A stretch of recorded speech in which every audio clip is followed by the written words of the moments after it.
The Deathworld Alliance ruled the galaxy through fear, and nobody dared to challenge them. Their warriors came from the most dangerous planets in known space where only the strongest could survive. The Vorthak lived on a world where acid rain fell every day and the ground burned through metal boots. The Grimlock survived on an ice moon where storms could freeze a warrior solid in seconds. The Nexari breathed poisonous air on their desert planet where the sand could melt flesh from bones. These alien species looked down on other races as weak and soft. They believed that only creatures from Deathworlds deserved respect in the universe. For over 300 years they had collected tribute from peaceful planets and destroyed anyone who refused to pay. Their massive warships carried warriors who could fight for days without rest and survive injuries that would kill normal beings. Commander Hyun Woo of the human exploration vessel sole pride was studying star charts when his scanner detected massive energy signatures approaching his ship. The readings showed 3 vessels, each bigger than his entire exploration fleet. His heart raced, but he kept his voice calm as he ordered his crew to prepare for first contact protocols. The lead ship was unlike anything humans had ever seen. It looked like a giant metal beast with weapons protruding from every surface. The hull showed scars from countless battles, and the design screamed danger to anyone who saw it. When the communication channel opened, a massive creature appeared on the screen that made Hyunwoo step backward involuntarily. The Vorthak ambassador was twice the size of a human, with thick armored skin that oozed acid. Its voice sounded like grinding metal when it spoke through the translator. The creature examined Hyunwoo with 6 red eyes that seemed to evaluate whether the human was worth eating or just killing quickly. However, something unexpected happened during their conversation. When Hyunwoo provided data about Earth and human colonies, the alien warriors became very interested instead of dismissive. The Vorthak ambassador called for more data about human homeworld conditions, and the information made all 3 alliance representatives lean forward with growing excitement. Earth was a nightmare by galactic standards. Active volcanoes erupted regularly and could destroy cities without warning. Massive hurricanes formed over the oceans and could level entire coastal regions.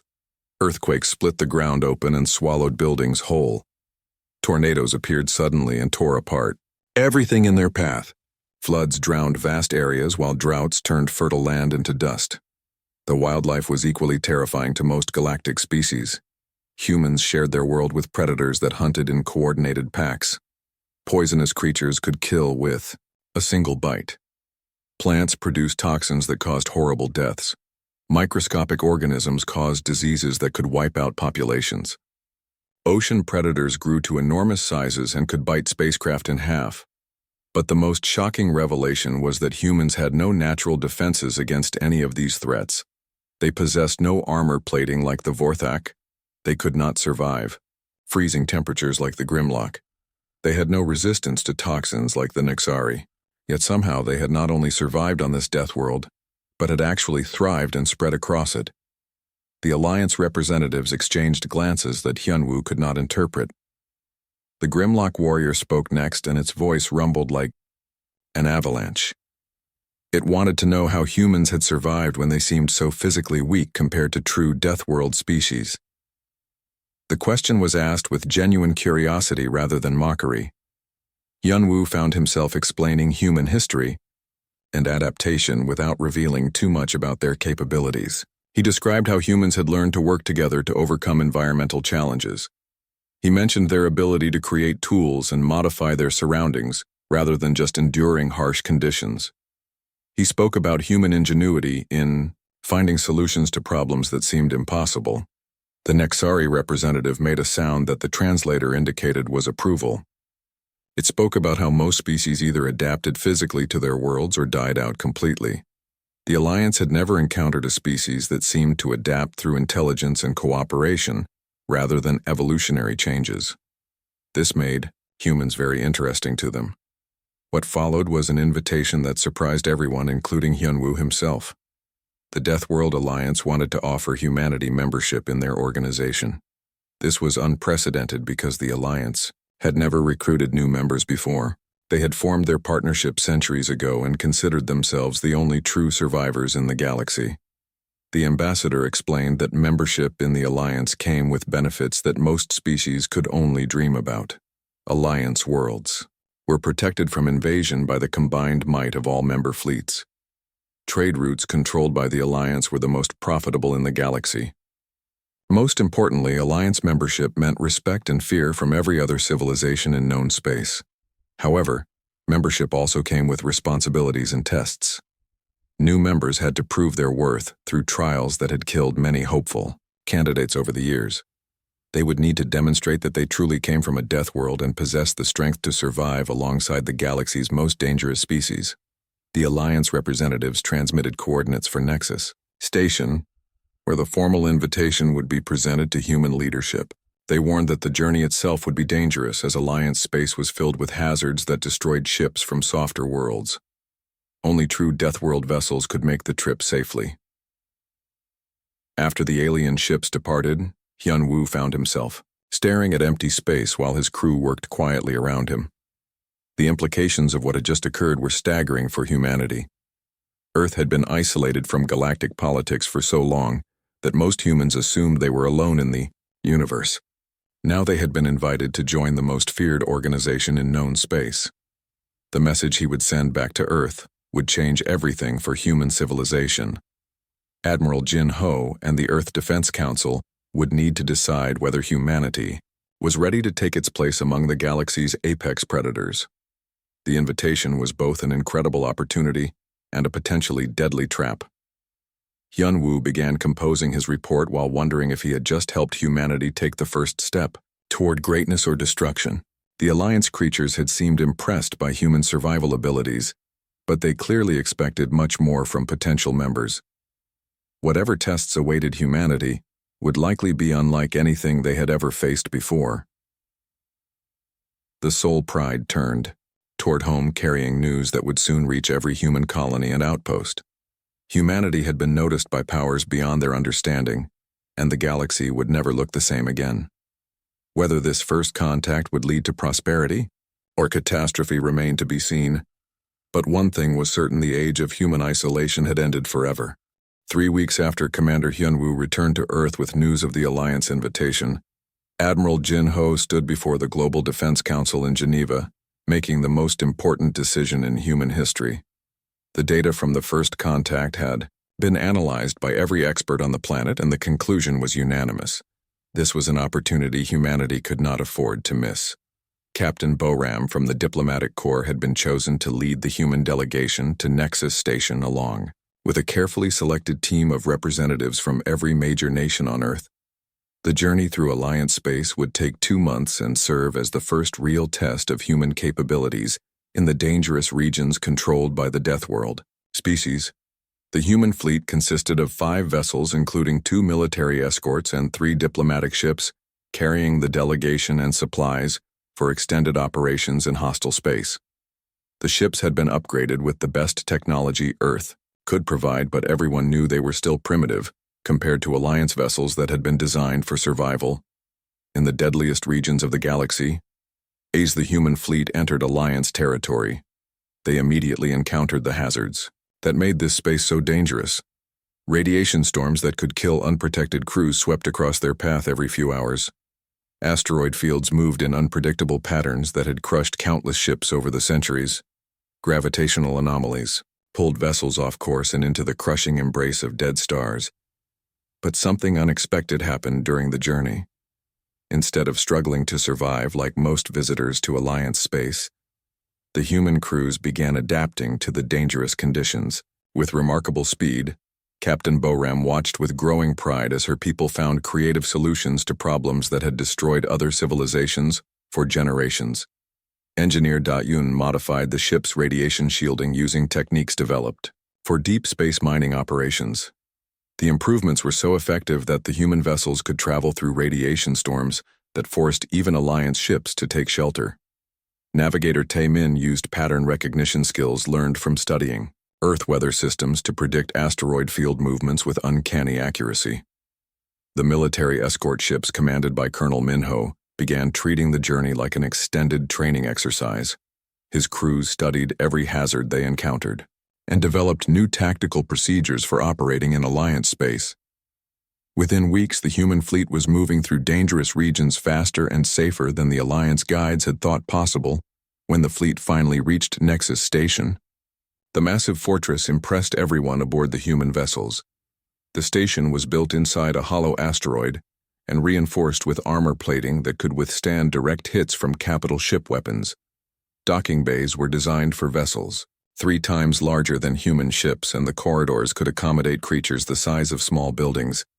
Ambassador So Young led the human delegation through the station's imposing hallways where every surface seemed designed to intimidate visitors. The walls displayed weapons and trophies from conquered worlds, while holographic displays showed the military might of Alliance fleets. The message was clear: only the strongest deserved to walk these corridors.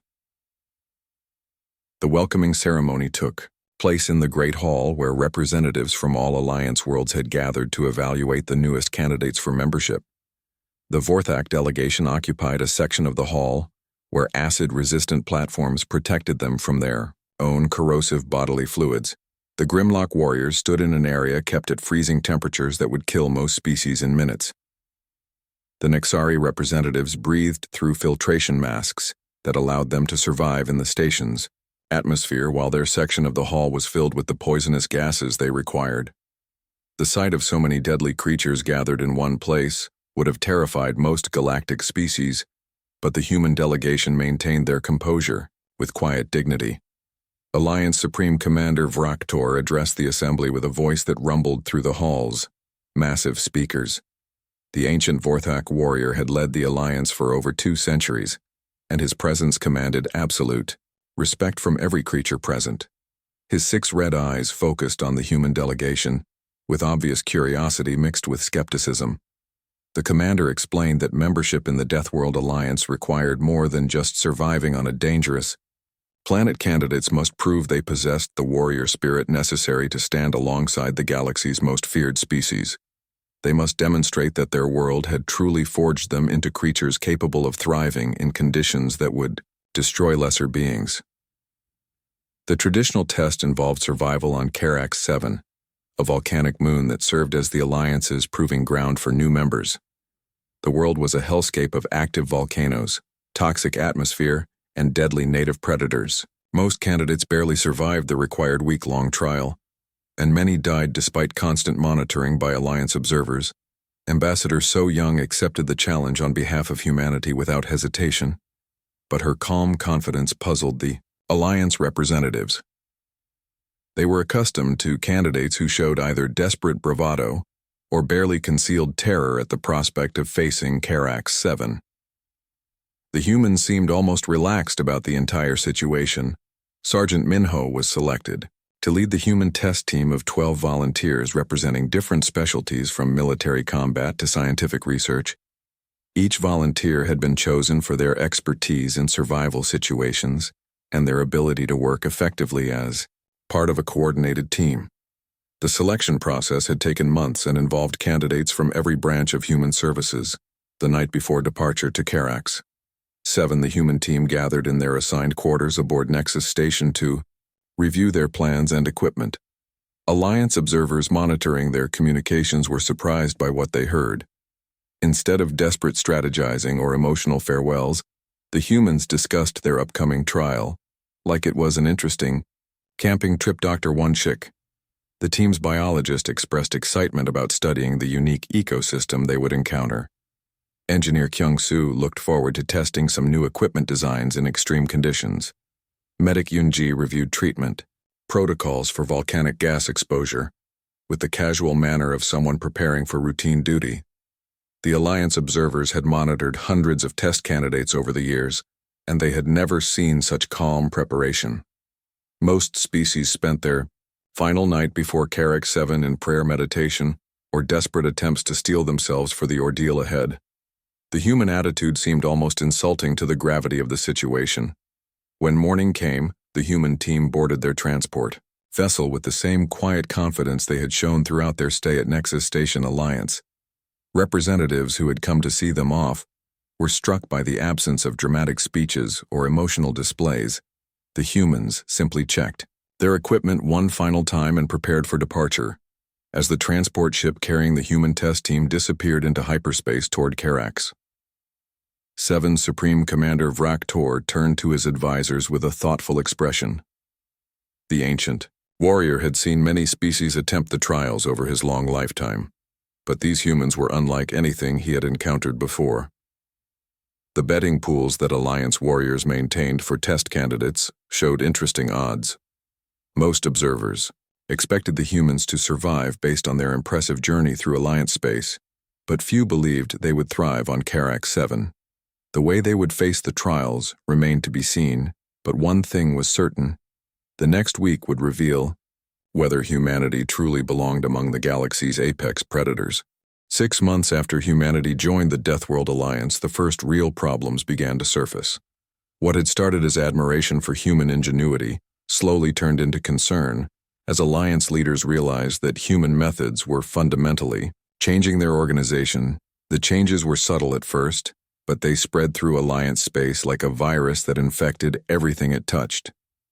The trouble started on Grimlock Prime, where their main industrial city faced destruction from massive ice storms that had plagued the world for generations. Traditional Grimlock response was to build stronger structures and accept the losses when storms hit.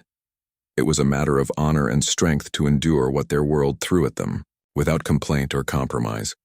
Director Hye-jin arrived with a human engineering team offering a completely different approach. Instead of building stronger defenses against the storms, they proposed redirecting the weather patterns themselves, using atmospheric processors and heating arrays similar to systems developed on Earth. They claimed they could move the storms away from populated areas entirely. The Grimlock military commander was deeply offended by this suggestion. His people had survived these storms for thousands of years through courage and determination. Avoiding the challenge, instead of facing it directly, went against everything their culture represented. The storms were a test that separated the strong from the weak, and the Grimlock took pride in passing that test. However, younger Grimlock engineers led by a progressive thinker named Thok were curious about human methods. They had lost too many friends and family members to the storms over the years. If there was a way to save lives while still maintaining their industrial operations, they wanted to hear about it. The generational divide created tension throughout Grimlock society. Team supervisor Kyung-soo worked with meteorologist Yoon-ji to demonstrate their weather modification system on a smaller scale around a mining outpost. The installation took 2 weeks and required cooperation between human technicians and Grimlock workers who had never collaborated with outsiders before. The cultural exchange was difficult, but gradually both sides learned to work together. When the next ice storm approached the mining outpost, instead of evacuating or preparing for massive damage, the combined team activated their atmospheric modification arrays. The results were dramatic but not complete. The storm shifted enough to reduce its impact from devastating to manageable. The outpost survived with minimal damage for the first time in its history. The success of the demonstration created a crisis within Grimlock leadership. The practical benefits were obvious and undeniable. Lives had been saved and valuable equipment had been protected, but accepting human methods meant abandoning traditions that had defined their people for millennia. The debate split Grimlock society between traditionalists and progressives. Similar conflicts erupted across Alliance space. On the Vorthak homeworld, human chemist Dr. Wanshik developed acid-resistant crops that could grow in their harsh environment, reducing the need for dangerous raids on neighboring systems. The Vorthak military appreciated having more food available, but worried about losing their warrior traditions if raids became unnecessary.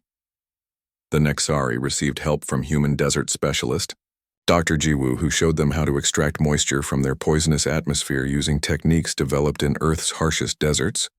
The technology could transform their civilization by providing abundant water for the first time in their history. But it also threatened the scarcity-based social structures that had governed their society for centuries.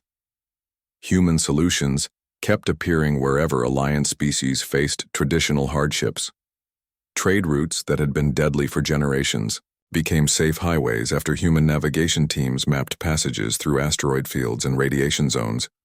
Worlds that had been barely habitable became productive colonies with human environmental engineering.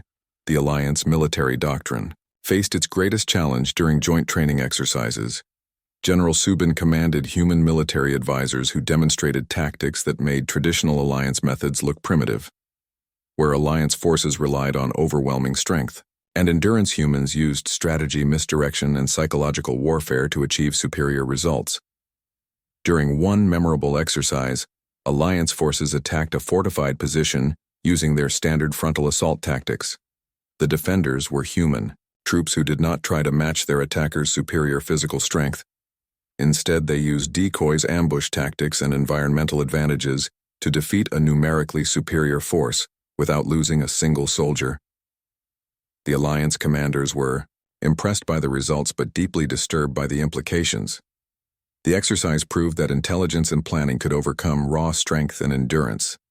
This challenged the fundamental beliefs that had held the alliance together for centuries. Where was the honor and victory achieved through cleverness rather than courage? Captain Dongmin tried to explain human military philosophy to confused alliance officers. He described how Earth had taught humanity that the smartest fighter usually defeated the strongest fighter. Survival was not about being tough enough to endure punishment. It was about being smart enough to avoid unnecessary punishment entirely. This philosophy spread throughout human interactions with alliance species. Merchants established trade networks that bypassed the traditional tribute systems that had enriched alliance worlds for centuries. Human diplomats negotiated peaceful solutions to conflicts that the alliance preferred to settle through combat. Human scientists shared technologies that made traditional hardships obsolete.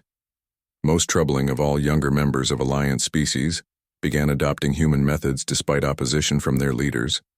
Young Grimlock engineers abandoned traditional building techniques for human architectural designs that better survive storms.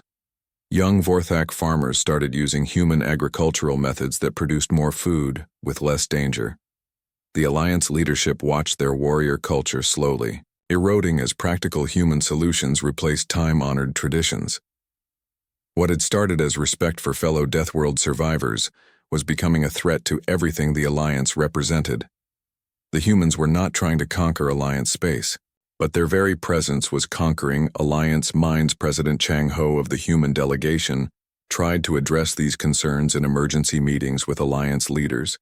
He insisted that humans were not trying to change Alliance cultures and that every species should keep what made them unique. Human methods were simply alternatives, not replacements for traditional ways, but the damage was already spreading beyond control. Younger Alliance members were questioning why they should suffer through traditional hardships when human alternatives offered easier paths. The Alliance foundation that strength came from enduring impossible conditions was being undermined by human proof that conditions did not have to be impossible. The crisis deepened when Alliance species began requesting human advisors and technologies directly, rather than going through official channels. Grimlock colonies wanted weather modification systems, Vorthak settlements requested agricultural specialists, Naxari outposts needed water extraction equipment. The demand for human expertise was overwhelming. Traditional Alliance authority structures. Supreme Commander Vrak Tor found himself facing the greatest challenge of his long career. The Alliance had survived wars, rebellions, and natural disasters, but they had never faced an enemy that attacked their beliefs rather than their bodies. The humans were destroying Alliance culture through kindness and competence rather than conquest and violence. Emergency sessions of the Alliance Council became heated debates about the future of their organization. Traditional hardliners demanded restrictions on human activities while progressives argued for embracing change. The discussions revealed deep philosophical divisions that had been hidden beneath centuries of shared struggle against hostile environments. The breaking point was approaching as Alliance society split between those who valued tradition and those who valued progress. The humans had proven that their methods worked, but success came at the cost of everything the Alliance had believed about strength, survival, and honor. The question was whether the Alliance could adapt to human influence, or whether that influence would destroy them entirely. Carax 7 was everything the Alliance had promised and worse. The volcanic moon spun through space like a ball of molten rock wrapped in poisonous clouds. The surface temperature could melt most metals, and the atmosphere was so toxic that one breath without protection would kill any known species. The native predators had evolved to thrive in conditions that would instantly destroy normal life forms. Sergeant Min-ho led his 12-person team down to the surface in a basic survival pod that would provide shelter for exactly 24 hours. After that, they would be completely on their own with only the equipment they could carry. The Alliance observers watching from orbit expected to see the usual pattern of desperate struggle, followed by gradual adaptation or death. Instead, something completely unexpected happened within the first few hours of landing.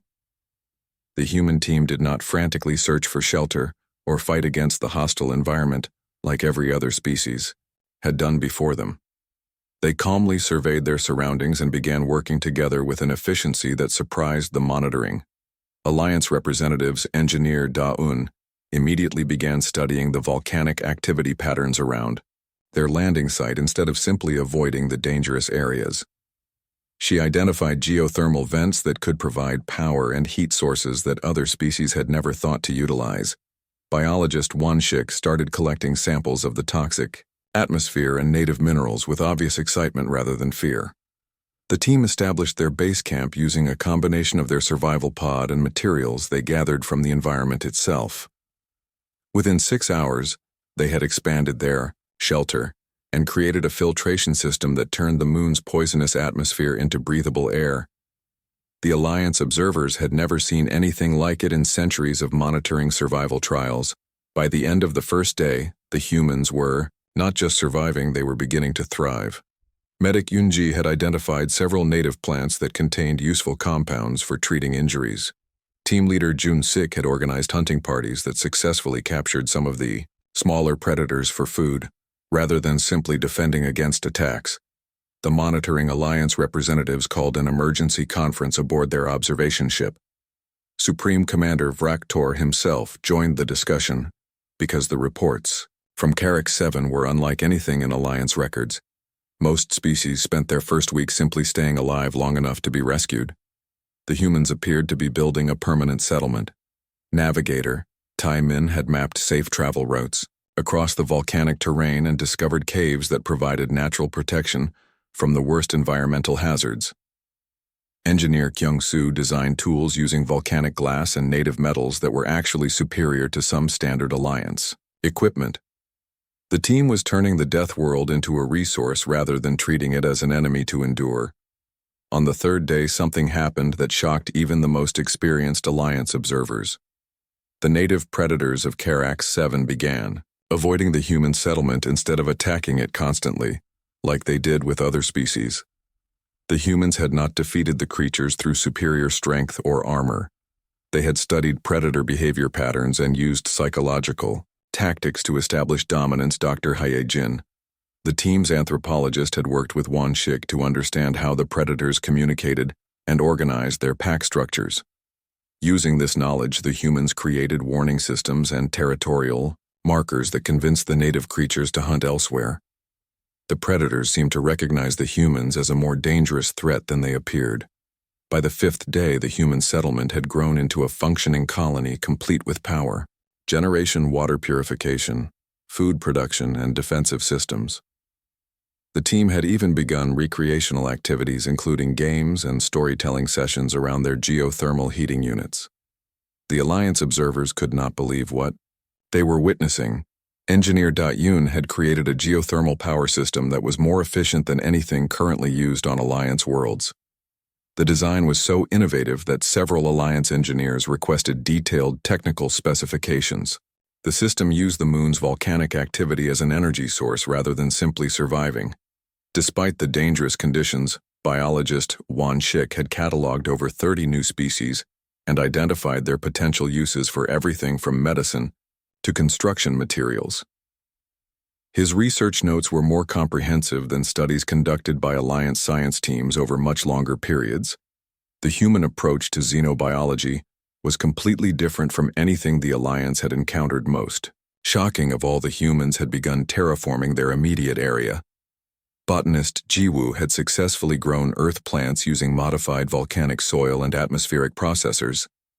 The sight of green vegetation thriving on Carrack 7 was something no Alliance member had ever imagined possible. The humans were not adapting to the Deathworld, they were making it adapt to them. On the seventh and final day of the trial, the Alliance rescue ships arrived expecting to find exhausted survivors desperately grateful to leave the nightmare world behind. Instead, they discovered a thriving settlement with humans who seemed reluctant to abandon their new home. The contrast with every previous trial was so stark that it challenged everything the Alliance believed about. Survival team leader Jun Sik gave the Alliance representatives a tour of their settlement, pointing out innovations and improvements they had made to the environment. The humans had not merely endured Karax 7, they had transformed it into a place where life could flourish. The volcanic hellscape now contained areas that were actually pleasant to inhabit. When Supreme Commander Vraktor asked how they had accomplished what seemed impossible, Sergeant Minho gave an answer that would be remembered throughout Alliance space for generations. He explained that humans had learned long ago that fighting against their environment was less effective than working with it.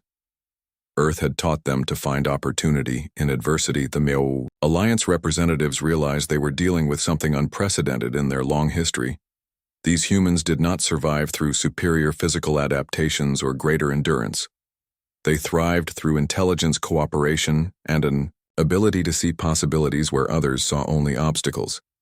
This revelation would have profound implications for the Alliance as the human team prepared to leave Karax 7. They left behind detailed plans for expanding the settlement and technical specifications for their innovations. The Alliance engineers who studied these documents found concepts that challenged their fundamental understanding of how Deathworld species should behave. The humans had proven that survival was not just about enduring hardship. The return journey to Nexus Station was filled with quiet discussions among Alliance representatives about what they had witnessed. The humans had passed their trial, but in doing so, they had raised questions about whether the Alliance truly understood what it meant to be a Deathworld species. The implications of human methods would soon spread throughout Alliance territory. Upon reaching Nexus Station, the human delegation was formally welcomed into the Deathworld Alliance, with ceremonies that had remained unchanged for centuries. But beneath the traditional celebrations, many Alliance leaders were beginning to worry about what they had invited into their organization. The humans represented something new and potentially dangerous to their established way of life. The final crisis arrived without warning, when deep space monitoring stations detected a massive spatial anomaly moving toward the heart of Alliance territory. The phenomenon was unlike anything seen before, a swirling mass of dark energy that consumed everything in its path, including light itself. The anomaly was heading directly for Nexus Station and several heavily populated Alliance colonies. Traditional Alliance response to such disasters had always been the same: evacuate what could be saved, accept the losses that could not be prevented, and face the catastrophe with stoic dignity. Their ancestors had survived countless natural disasters through courage and endurance. The Alliance leadership prepared to follow the same path their people had walked for generations. Science Director Young Ho arrived at Nexus Station with the largest human research team ever assembled in Alliance space. His people had been studying the anomaly data for weeks and believed they had found a solution. Using techniques developed for managing Earth's magnetic field and atmospheric phenomena, they proposed redirecting the anomaly away from populated areas. The plan was ambitious beyond anything the Alliance had ever attempted. It required precise coordination between human scientists and Alliance engineers from all member species. New technologies would need to be developed and deployed within weeks. Traditional hierarchical command structures would need to be abandoned in favor of flexible human organizational methods. Many Alliance leaders opposed the plan immediately. Supreme Commander Vraktor stood before the Emergency Council and declared that they should face this disaster, as they always had, with courage and acceptance of whatever fate brought them. These human tricks would make them weak and dependent on outsiders rather than relying on their own strength. The senior Grimlock commander agreed completely. His people had faced ice storms, volcanic eruptions, and atmospheric collapse. Without asking for help from anyone, they would not start running from danger now, even if it meant the destruction of entire colonies. Honor demanded that they face the anomaly with the same courage their ancestors had shown. But the younger Alliance, members led by progressive engineers and scientists who had worked with humans, supported the human plan. They had seen human methods work repeatedly over the past months, and could not accept letting millions die when an alternative existed. The generational divide that had been growing throughout Alliance space exploded into open conflict. Research coordinator Heywan worked desperately with allied scientists from all species to develop the anomaly redirection technology, while political advisor Jin Young tried to hold the fracturing alliance together through emergency diplomatic sessions. The organization was splitting apart just when unity was most needed to face the crisis. The younger alliance members began implementing the human plan. Despite official opposition, Grimlock engineers modified their industrial equipment to serve as magnetic field generators. Vorthak chemists developed new materials that could withstand the energies involved. Nexari navigators plotted precise trajectories for the redirection arrays. Meanwhile, traditional Alliance forces prepared for evacuation and damage control following their established disaster protocols. The two approaches created chaos as different groups worked toward completely different goals. Some colonies received evacuation orders while others were told to prepare for anomaly redirection operations. Engineer Commander Mi Young coordinated the technical aspects of the redirection plan from a command center established aboard Nexus Station. Her team worked around the clock to integrate human technology with Alliance systems, creating hybrid solutions that neither species could have developed alone. The cooperation was unprecedented in Alliance history as the anomaly approached the point of no return. Both factions realized that only one approach could be attempted. There was no time for compromise or half measures. Either they would evacuate and accept massive losses, or they would attempt redirection and risk even greater catastrophe if the plan failed. The critical moment came when Supreme Commander Vraktor made the most difficult decision of his long career. Faced with the choice between certain disaster and uncertain salvation, he authorized the redirection attempt. The traditional Alliance approach had served them well for centuries, but this crisis was beyond anything they had faced before. The redirection operation required every Alliance world to coordinate their efforts with precision, timing. Any mistake would doom the entire plan and possibly make the anomaly even more dangerous. The human command structure proved essential as information flowed rapidly between different species and locations without the delays of traditional hierarchies for 3 days. Alliance and human forces worked together, implementing the most complex engineering project in galactic history. Massive arrays of field generators were positioned throughout the threatened region while space fleets provided power and coordination. The sight of traditionally independent Alliance species working as a unified team was remarkable. The anomaly redirection succeeded beyond all expectations. The massive phenomenon was shifted away from populated areas and sent harmlessly into empty space. Millions of lives were saved and dozens of colonies were preserved. The human plan had worked perfectly, but the success came at a terrible cost for the Alliance. In the aftermath of the crisis, Alliance leadership faced an uncomfortable truth. Human methods had proven superior to traditional Alliance approaches in every measurable way. The redirection success demonstrated that intelligence and cooperation were more effective than strength and endurance for solving complex problems. The younger Alliance members who had supported the human plan were vindicated, but their victory created an impossible situation for traditional leaders. Accepting human superiority meant abandoning everything the Alliance had believed about survival and strength.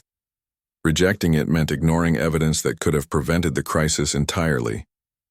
Supreme Commander Vraktor called for a final Alliance Council meeting, where the future of their organization would be decided. The ancient warrior stood before representatives from all member worlds and acknowledged that humanity had saved them, but also changed them in ways that could not be undone. The decision reached was painful, but necessary. The Alliance leadership voted to formally expel humanity from their organization, not out of anger or hatred, but out of recognition that human and Alliance philosophies were fundamentally incompatible. Humans had proven that suffering was optional, but the Alliance was built on the belief that suffering created strength. Ambassador So Young received the expulsion notice with mixed emotions. She understood the Alliance position, even while disagreeing with it. Humanity had gained valuable allies among younger Alliance Members established profitable trade relationships and proven their worth among the galaxy's toughest species. The expulsion ceremony was conducted with respect rather than hostility. Alliance leaders acknowledged that humans were indeed from a true Deathworld and worthy of admiration, but their methods threatened the cultural identity of every Alliance species. The Nexari elder spoke for all of them when addressing the departing humans. He admitted that humans had shown them a better way, but following that path would mean ceasing to be who they were. The Alliance was built on the idea that hardship created strength, and humans had proven that intelligence made hardship unnecessary. This fundamental contradiction could not be resolved as human ships departed Alliance space for the final time. Captain Boram reflected on the irony of their situation. Earth had produced the ultimate Deathworlders, not because they were toughest or strongest, but because they refused to accept that suffering was inevitable. In a galaxy where survival meant enduring hardship, humans had eliminated hardship itself. The Deathworld Alliance continued after humanity left, but forever changed by their encounter with human methods. They had invited humans seeking fellow warriors who could match their strength. Instead, they discovered a species that made strength irrelevant through intelligence and cooperation. The galaxy's most feared organization learned that sometimes the most dangerous Deathworlders are those who refuse to accept that their world has to remain deadly.